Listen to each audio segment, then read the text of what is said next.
¿ya? Gástrica y duodenal. Bueno, recuerden que la dispepsia es esa sensación desagradable de dolor, ardor, quemazón, que suele estar localizado a nivel del abdomen superior, en el epigastrio, algunos dicen retroesternal. Esta molestia puede estar acompañada de llenura precoz, plenitud gástrica, etcétera. El grueso de las dispepsias son funcionales, pero también existen dispepsias no funcionales, ¿no? Que pueden ser debidas a úlcera, problemas de mala absorción, enfermedad de reflujo, trastornos motores. Vamos a ir detallando cada uno de estos y los vamos a ir desglosando y viendo cuáles son sus causas, fisiopatología clínica, diagnóstico y tratamiento. Empecemos con las úlceras, que es la causa más frecuente, ¿no? La úlcera gástrica y duodenal. Se define por úlcera aquel defecto de la mucosa gastrointestinal que se extiende a través de la muscularis mucosae. Cuando rebaja la muscularis mucosae en profundidad, ya definimos como úlcera. Si no rebasa la muscularis mucosae, ya es una gastritis profunda o superficial. Muy bien. Entonces debe existir daño de la mucosa, ya sea por el estrés, tabaco, el uso de medicamentos como AINES, prednisona, corticoides, etcétera. La presencia del Helicobacter pylori suele aumentar la producción de ácido pepsina que lesiona la úlcera. En el extremo inferior y derecho vemos las letras ZE que hacen referencia al síndrome de Zollinger-Ellison. El Zollinger-Ellison es característico del paciente que tiene múltiples úlceras en diferentes niveles. Úlceras en el esófago, úlceras en el estómago, en el duodeno, debido a una hipersecreción de la hormona gastrina. La gastrina es secretada por las células G. La hipersecreción de esta gastrina puede deberse por un tumor secretor de gastrina, llamado gastrinoma. Este gastrinoma suele estar ubicado a nivel del páncreas, ¿no? En la cabeza del páncreas, como vamos a detallar más adelante. Las úlceras por estrés, por ejemplo, característicamente son múltiples. Las úlceras por el uso de AINES también son múltiples. Eso fue pregunta en el examen anterior. ¿Ya? Múltiples. Como ven en esta imagen, ahí ven muchas úlceras en la mucosa. Se localizan en el cuerpo gástrico generalmente, ¿no? Y los pacientes son sometidos a estrés extremo. Suelen ser pacientes que están en unidad de cuidados intensivos, grandes quemados, postrados por traumatismo craneoencefálicos, etc. ¿Qué medicamentos suelen utilizarse en estos casos? ¿No? Ranitidina, inhibidores de bomba de protones, protectores gástricos como el sucralfato, y solamente el 15-20% de los pacientes con úlcera por estrés tienen hemorragias, ¿no? Y suelen también ser masivas, hasta un 5% de casos. Ahora, el tabaco también es otra causa muy frecuente y la úlcera generalmente está ubicada en el duodeno, ¿no? La úlcera del fumador. Suele ser persistente, recurrente y suele complicarse. Las complicaciones suelen ser hemorragia, puede ser perforación o puede ser estenosis de la úlcera, de la zona ulcerada, que es cicatriz y estenosa a la luz. Eso va en proporción a la cantidad de cigarrillos que suelen utilizar, ¿no? Por ejemplo, menos de 10 cigarrillos, el riesgo es moderado, más de esto ya es un riesgo alto. La tasa de mortalidad por enfermedad ulcerosa va aumentando a medida que el paciente fuma más. El Zollinger-Ellison es una causa de úlcera muy poco frecuente, pero sin embargo vemos úlceras atípicas, ¿no? Úlceras en diferentes lugares. Se debe a una hipersecreción de gastrina por un gastrinoma. La incidencia debe ser 1 a 1% en la mayoría de casos, ¿ya? Y se debe a que el tumor suele estar localizado a nivel del páncreas. Ese es el triángulo de localización del gastrinoma, ¿no? Por una liberación exagerada de gastrina. ¿Y cómo determina esto? El paciente suele secretar mucho ácido clorhídrico. Recuerden que la gastrina se une a su receptor en la célula parietal y en la célula parietal secreta ácido clorhídrico. La hiperacidez provoca úlceras a diferentes niveles, ¿no? Entonces, para diagnosticar un síndrome de Zollinger-Ellison se suele determinar la gastrina sérica. Cuando los pacientes con gastrinoma tienen determinaciones por encima de 1000 picogramos por mililitro, hablamos de un gastrinoma, y esa es la causa de las úlceras. Otras formas de úlceras son pues las infecciosas. Por ejemplo, puede haber úlceras virales por virus de herpes simple, citomegalovirus, por una obstrucción duodenal, el uso de drogas. Es común ver en la emergencia jóvenes, estudiantes, universitarios o no, que consumen cocaína, crack o marihuana, padeciendo de hemorragia digestiva por úlcera. Eso es algo frecuente. inducida por radiación. El uso de radioterapia por cualquier causa puede provocar úlceras, ¿no? La úlcera actínica, inducida también por el uso de medicamentos como la quimioterapia.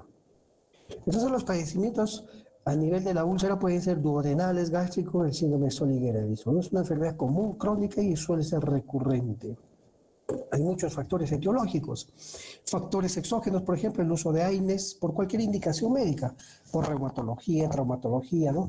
Los analgésicos, el uso de corticoides como la prednisona, dexametasona, el consumo de alcohol, la hipersecreción de ácido clorhídrico, la pepsina, factores endógenos como el reflujo biliopancreático, todo eso barre la defensa natural de la mucosa esófago gastroduodenal, ¿no? Que tiene moco y bicarbonato. Al barrer estas defensas de primera y luego las de segunda línea, que son las células, unidades intercelulares, y la tercera, que es el flujo sanguíneo, se desarrolla la úlcera péptica, ¿no?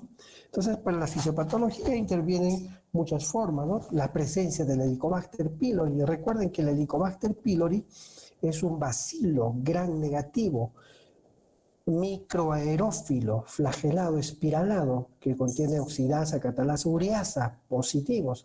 La ureasa le confiere la propiedad de transformar el amoníaco en amonio, genera un microambiente alcalino donde subsiste a pesar de que está en el estómago con un pH ácido. Además puede ser baja o pH positivo o negativo, lo que le confiere cierta virulencia. El consumo de antiinflamatorios no esteroides es algo muy frecuente, ¿no? La abuelita que está tomando todos los días naproxeno para el dolor de sus padecimientos osteoarticulares desarrolla úlcera gástrica y a veces viene con melenas, inestable y en algunos casos con perforación de víscera. La úlcera duodenal hay diversas anormalidades, ¿no? Secreción gastroduodenal aumentada, ácido pépsica, la secreción de gastrina basal aumentada, un vaciamiento gástrico aumentado, secreción de bicarbonato disminuido y o la presencia del Helicobacter pylori. ¿Y cómo se sucede la úlcera duodenal por el Helicobacter? Hay una hipersecreción de ácido precipitada por las sales biliares, a veces hay reflujo, duodenitis, se forma metaplasia, se adhiere el Helicobacter y puede aumentar la hipersecreción de gastrina. Recuerden en fisiología el ciclo circadiano de la formación del ácido clorhídrico por las células parietales del estómago, ¿no? O células formadoras de ácido clorhídrico. El ciclo circadiano va desde las 8 hasta la 1 de la madrugada. En ese horario se forma más ácido clorhídrico y por eso el paciente con úlcera péptica suele despertar de noche con dolor. Va al refrigerador, come algo y calma el dolor. La comida calma el dolor, algo característico de la úlcera.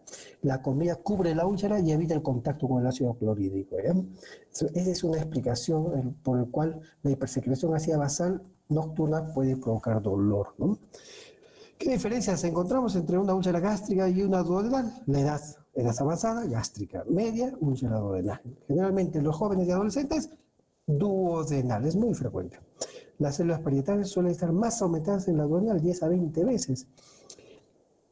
El ácido basal nocturno, más aumentada en la duodenal.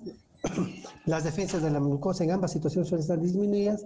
El Helicobacter pylori suele estar más aumentado, un 80% en la gástrica, y la gastrina sérica postprandial más en la úlcera duodenal, ¿no? Así como el vaciamiento gástrico y el pepsinógeno.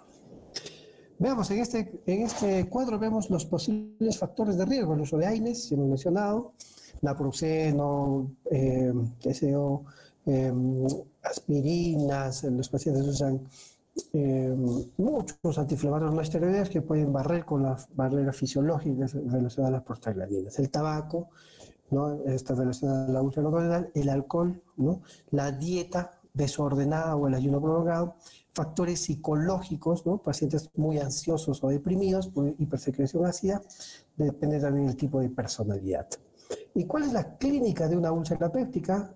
100% de casos con dolor abdominal. Todos vienen por dolor abdominal, ya sea al consultorio ambulatoriamente o a la emergencia o la urgencia por dolor abdominal. Y es un dolor intenso, suele ser localizado en epigastrio, ¿ya? Suele estar relacionado a los alimentos, desde calma con la comida, ¿ya? Está entre las comidas, se presenta en la noche. Muy bien, en la úlcera gástrica suele ser severa la intensidad, ¿no?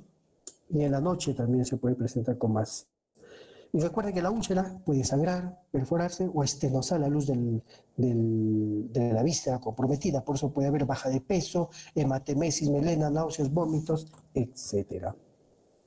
Esta es una muestra patológica de un paciente que padece úlcera gástrica. Vean cómo ha rebasado la muscularis mucosae. Ahí está, ya rebasó la muscularis mucosae, el concepto ya es de úlcera, ¿no? Complicaciones como la hemorragia, hemos hablado de hemorragia digestiva, la clasificación de FOR. Es muy importante que repasen la perforación, el neumoperitoneo, la presencia de aire dentro de la cavidad abdominal, habla de una víscera perforada, estómago, intestino, hígado, etc. Puede obstruirse por la cicatrización también. Vean estas imágenes donde vemos el neumoperitoneo en una radiografía de úlcera perforada. Vemos esta imagen que señala la flecha en rojo. Esto es normal, al lado izquierdo la cámara gástrica, pero al lado derecho solo debe estar el hígado. Pero vean, esto es aire dentro de la cavidad abdominal, es neumoperitoneo, por una víscera perforada, ¿no? Una úlcera gástrica perforada, etc. Y esta es una tomografía de igual manera, este es el hígado y aire ahí, ¿no? Si no de llover, neumoperitoneo, ¿ya? Muy bien, vean esta imagen endoscópica, una úlcera, ¿no? Vean cómo compromete la mucosa, bordes congestivos, fondo con fibrina, otra úlcera, bordes eritematosos congestivos, fondo con fibrina. La clasificación es aquí habla de A, de úlcera activa, H, úlcera que está curando, y S, úlceras que está cicatrizando. Muy bien, ¿cómo trata una úlcera? La mayoría de pacientes cambiando el hábito, es decir, no consumiendo AINES, cuidando una dieta saludable, dejando de fumar o consumir drogas como cocaína, etcétera, mejoran sus síntomas clínicos. Pero hay una alta recurrencia porque estos vuelven a tener estos hábitos. Eliminando el Helicobacter pylori, también se puede curar la úlcera, ¿no? Es importante eso. Entonces, ¿qué debo utilizar? Puedo utilizar antagonistas H2, ¿no? Como la ranitidina, pero actualmente está en desuso. Más se recomienda el uso de inhibidores de bomba de protones, como el omeprazol, pantoprazol, lansoprazol, deslansoprazol, antiácidos o sucralfato bismuto y o prostaglandinas, ¿no? Los inhibidores de bomba de protones, como el omeprazol, ¿no? Actúan aumentando el pH del estómago. Bloquean de manera irreversible la ATPasa, que intercambia hidrógeno y potasio. Pregunta del año pasado. Ya estoy pasando el guacho, ¿no? ¿Qué intercambia en la célula parietal la bomba de protones? Hidrógeno con potasio. Dice la pausa, ojo. La farmacocinética de los inhibidores de bomba de protones es similar. Se metabolizan en el hígado, en el CYP34A2, a nivel del citocromo P450, ¿no? Se excreta por la orina y tiene muy pocos efectos adversos. Los antiácidos actúan como buffer, cubriendo la mucosa del estómago, igual que el sucralfato, que es un polisacárido sulfatado, ¿ya? Que cubre toda la mucosa y evita el contacto con el ácido clorhídrico. Y si tengo Helicobacter pylori, naturalmente lo tengo que erradicar, ¿no? Como hemos mencionado. Y en la exposición que van a hacer ustedes, también van a mencionar a profundidad. ¿Qué debo utilizar? Está subrayado el esquema clásico. 2 semanas de un inhibidor de bomba de protones, que puede ser omeprazol, lansoprazol, cada 12 horas, más claritromicina y amoxicilina. Claritromicina 500 miligramos cada 12 y amoxicilina 1 gramo cada 12 horas por 2 semanas. Pueden utilizar también la terapia cuádruple con subsalicilato de bismuto, asociado a metronidazol tetraciclina, si son alérgicos a las penicilinas. Y si el paciente luego de 2 semanas no mejoró y sigue con sintomatología y el Helicobacter positivo, terapia de rescate, ¿no? Puedes usar lansoprazol, claritromicina y omeprazol, ¿no? O asociado también a metronidazol y así.